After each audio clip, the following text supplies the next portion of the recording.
Last week's report from the Financial Accountability Office of Ontario outlined a multi-billion-dollar gap between what the provincial government intends to spend on healthcare and what it actually hopes to achieve. Add to that a surgical backlog that will take years to clear, and it leaves many questions to ask of Peter Weltman. He is Ontario's Financial Accountability Officer, and he joins us now from the nation's capital. Peter, it's good to have you on again. How are you managing? Doing okay. We're managing. The weather's starting to turn, which makes a big difference. Right on. Okay, good to see you again. Let's start by sharing with you and our viewers and listeners, and I'll go into some detail on this because those listening on podcast can't see the pie chart, but I'm going to ask our director, Tony Burke, to bring this up. This is basically healthcare spending 101 in the province of Ontario, where we spend more than $70 billion a year on our health. And let me just go through this briefly here. Hospitals make up more than a third of our healthcare spending. It's almost $26 billion a year we spend on hospitals. What we pay our physicians and health practitioners comes out to $17 billion a year. And then we keep going along. Capital programs, $2 billion. Long-term care, $5.6 billion. Mental health and addictions, $2.2 billion. Community programs, $4.9 billion. Public drug program, $5.4 billion. And all other stuff, more than $11 billion a year. That's how we spend money on healthcare in Ontario annually.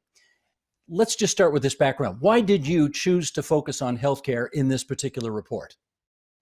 This is a report that we did for the Standing Committee on Estimates. So every year around this time, after the estimates are tabled in the legislature, and the estimates are effectively the government's spending plans.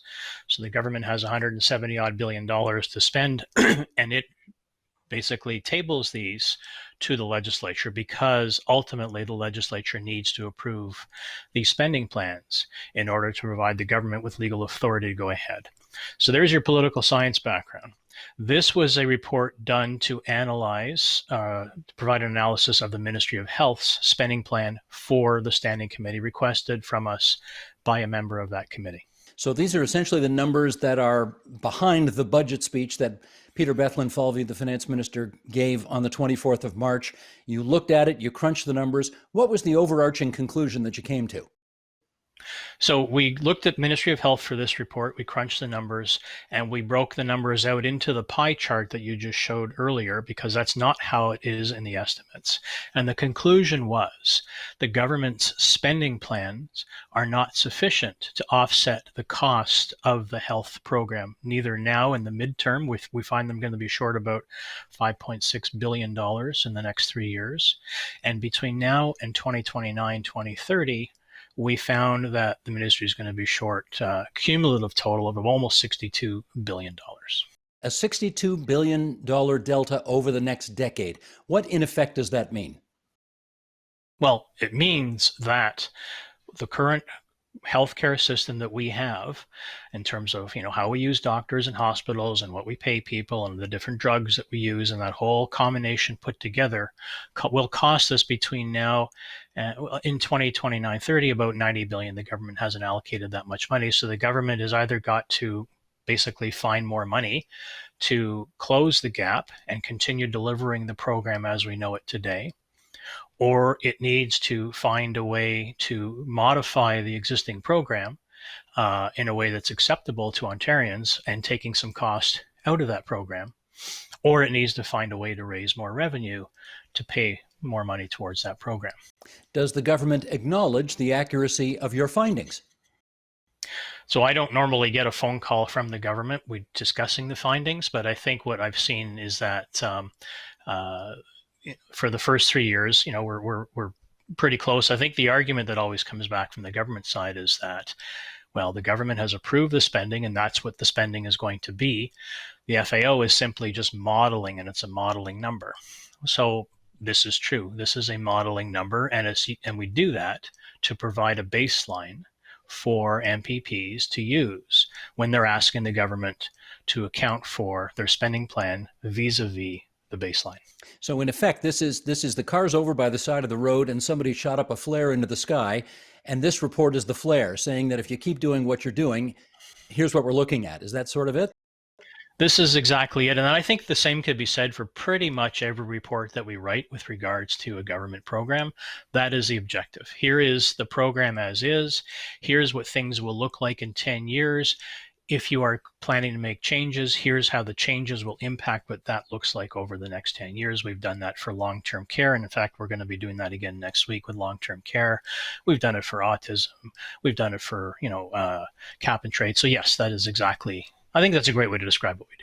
And I'm sorry to harp on this, but I really am curious about this. Are you saying nobody from the Ministry of Finance, nobody from the Premier's office, nobody from the Health Ministry has actually been in touch with your agency and said, holy smokes, that's not what we thought, so thanks for this information, and now we have to change our thinking accordingly? You never got that kind of interaction? One thing about being a budget officer, you never expect that kind of interaction. That's not why we do the work. I'm not looking for somebody to call me and say, oh my gosh, you're, like the greatest thing since sliced bread. That's just not how the job works.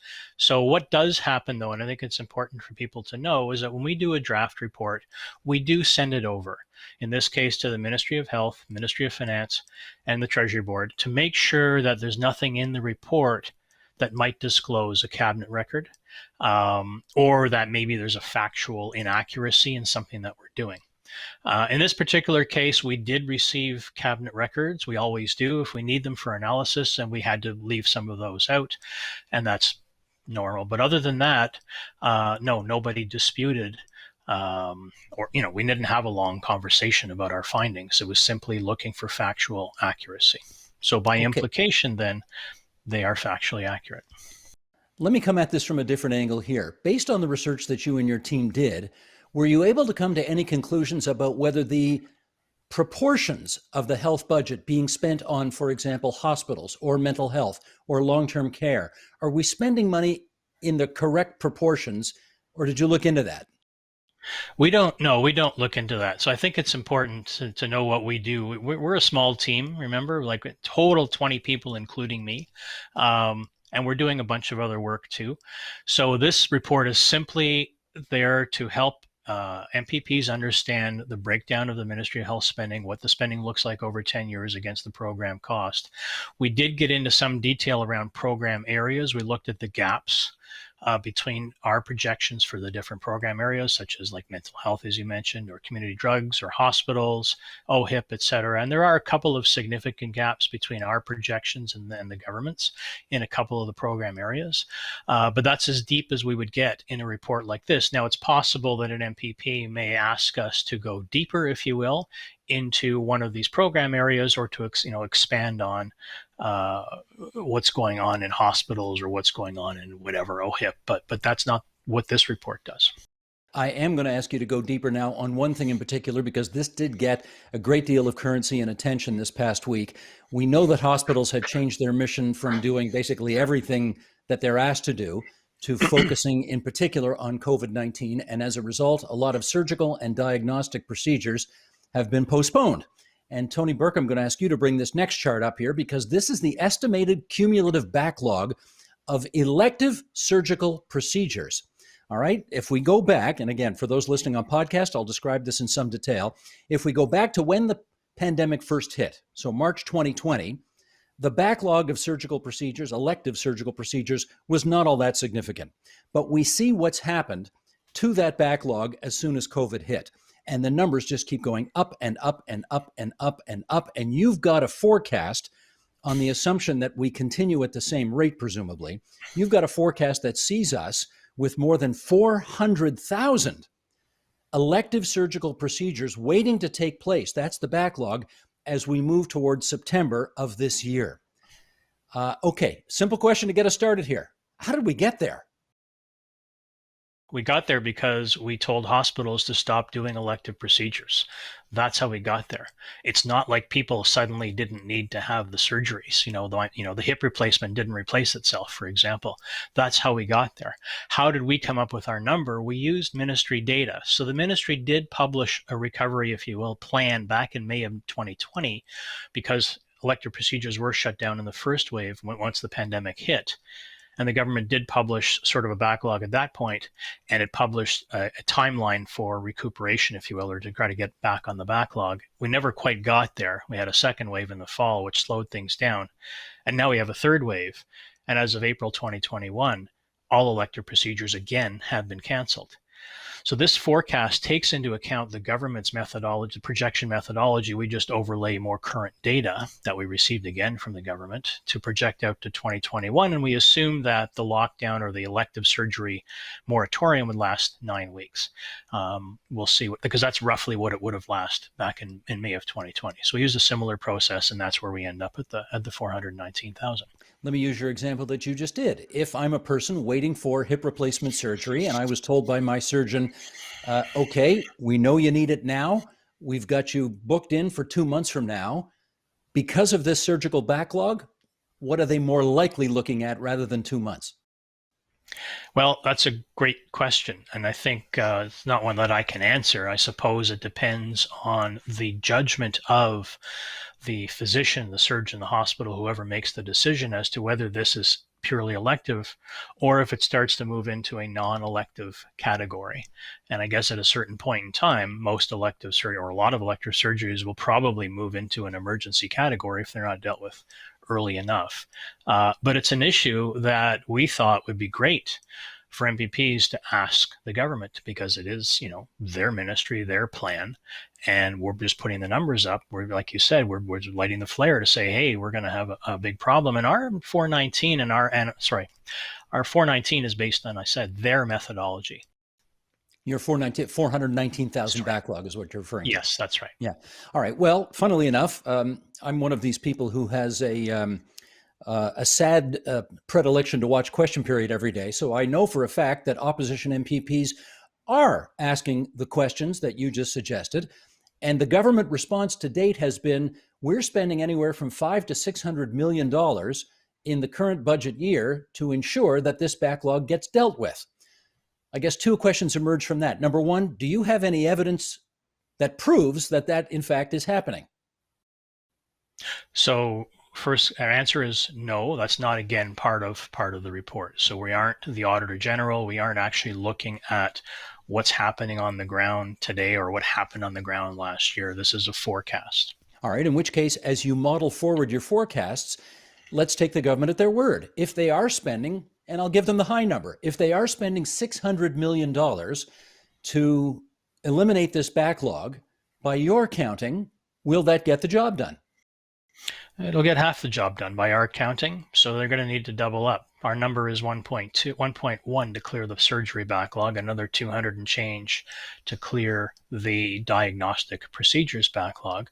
Now, the reason for the discrepancy is the budget came out before really the third wave hit and before the moratorium on elective surgeries, which was imposed in April of 2021. So to be fair to the government, their budget was done up before all this happened. So our projections show they're going to need to come up with more money.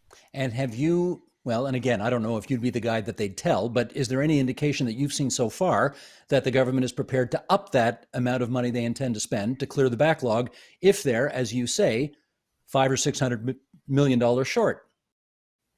So again, no, nobody is calling me to tell me that they are reading my report and our report, and they're going to, write a check for another $700 million on our say-so. That's just, again, not the way things work.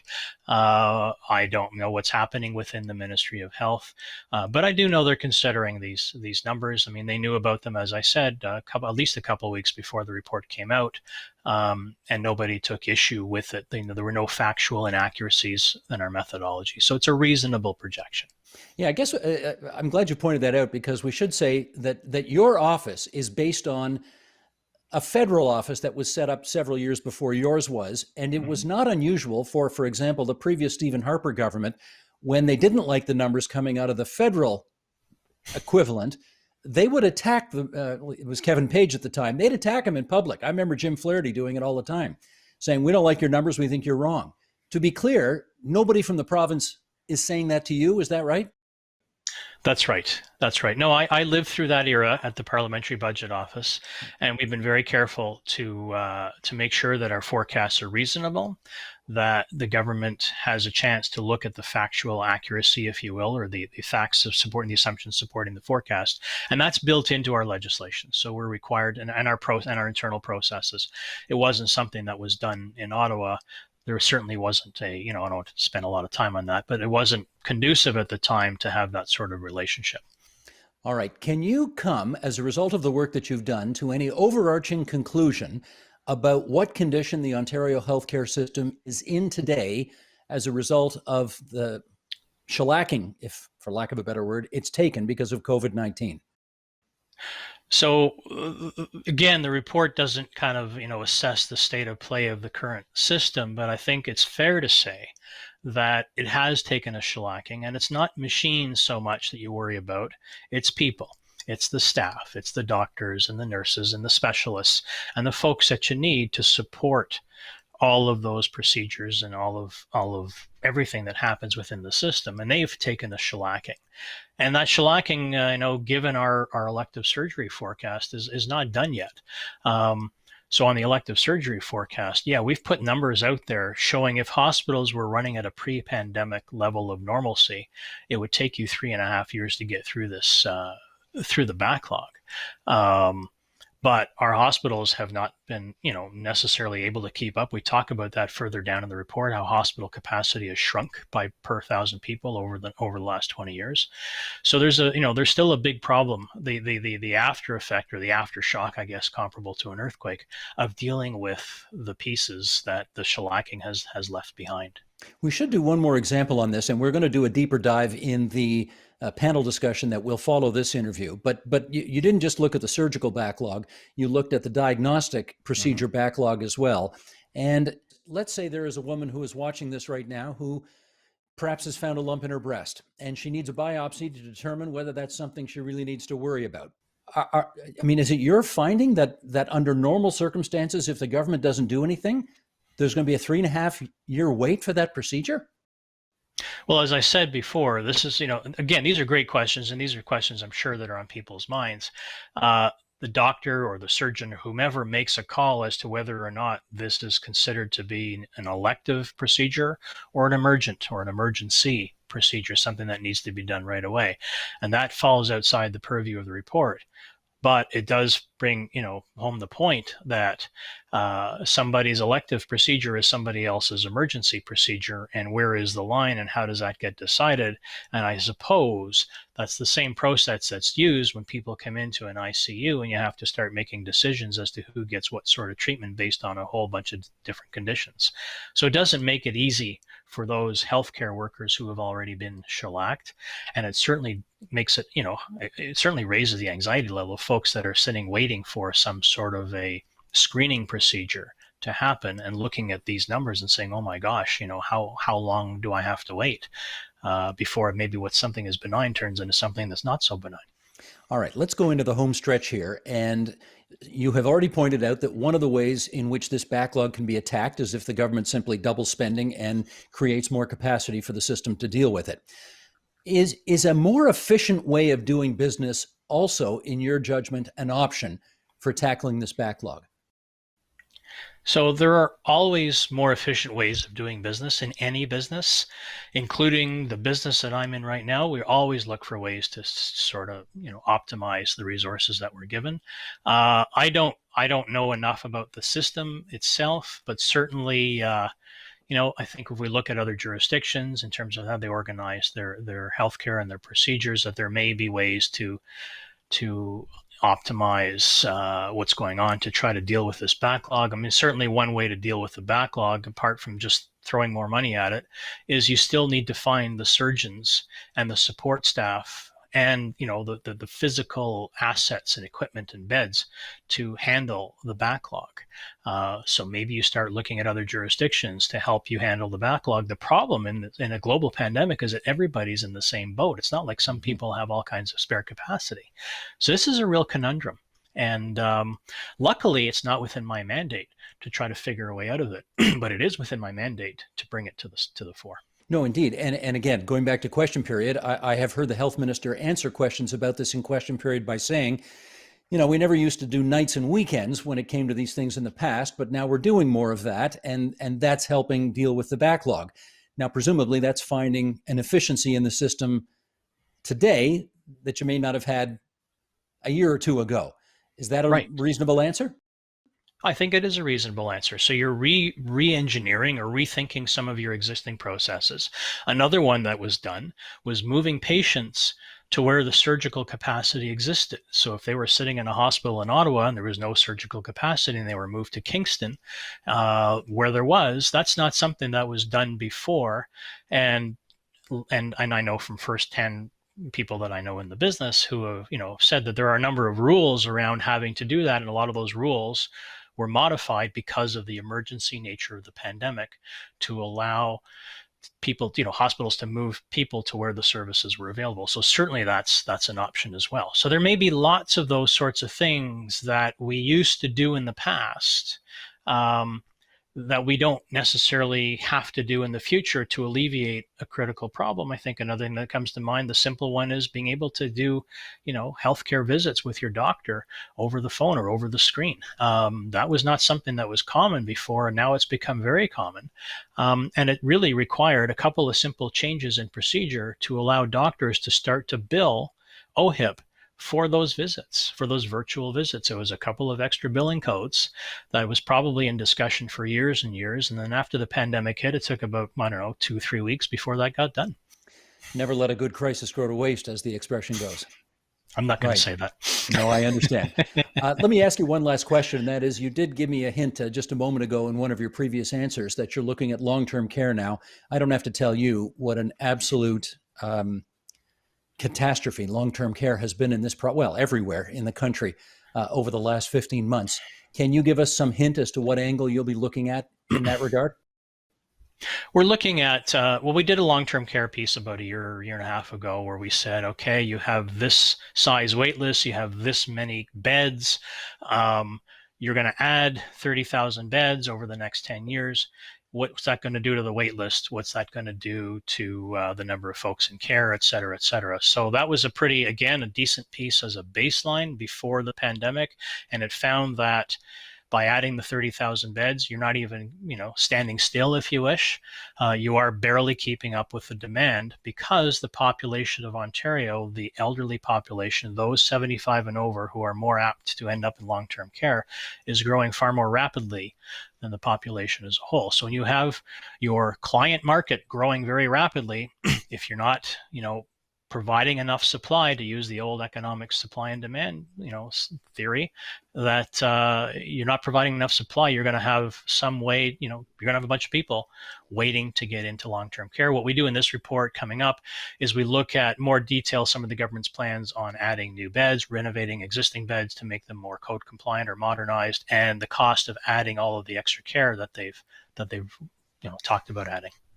Well, that's our time for this evening. I guess I should just finally say that I did hear you on the Hurley Burley podcast with David Hurley not too long ago, during which time I think you dropped one little word of profanity, which I found very endearing, actually. And I'm just a little disappointed you didn't drop one today, although there's still time if you care to.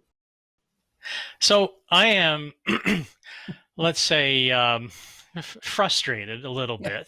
You had to remember, I have members of my family watching and making sure that I stay on the straight and narrow here. So frustrated that the government will come out with a plan to say, yeah, we're going to balance in 2029-30, and how we're going to balance is we're going to basically cut healthcare spending to below the level of demand. We're going to cap it rather at a certain level, and there's going to be a gap. And it's a $62 billion gap. And yeah, it's a very abstract and it's a big number and it's far away in the future, but this is a problem that's been happening for, we knew about it 40 years ago, 50 years ago. I think you mentioned in one of your books about, Bill Davis and at the time the health minister having a chat and them saying, thank God we're not health ministers 40 years from now because boy, we're going to have a big problem. It's fun being education minister back in the 60s. So this is a problem that's been around for a long time. It's not getting better. It's getting worse. The pandemic, I think, has really, like you said, shellacked helped us and exposed a lot of the issues with the system. And I think also exposed a lot of the amazing work that's done within the system to contain and to support folks during this time. There needs to be a discussion as to how much of this can we pay for going forward and how we're going to do it so we can keep ourselves and our population healthy and productive. Well, hopefully we prompted some of that discussion here this evening. And Peter Weltman, we're always grateful for your time, and enjoy your visits here on The Agenda. That's Peter Weltman, Ontario's Financial Accountability Officer. You take care, okay? Thanks, Steve. You too. The Agenda with Steve Paikin is made possible through generous philanthropic contributions from viewers like you. Thank you for supporting TVO's journalism.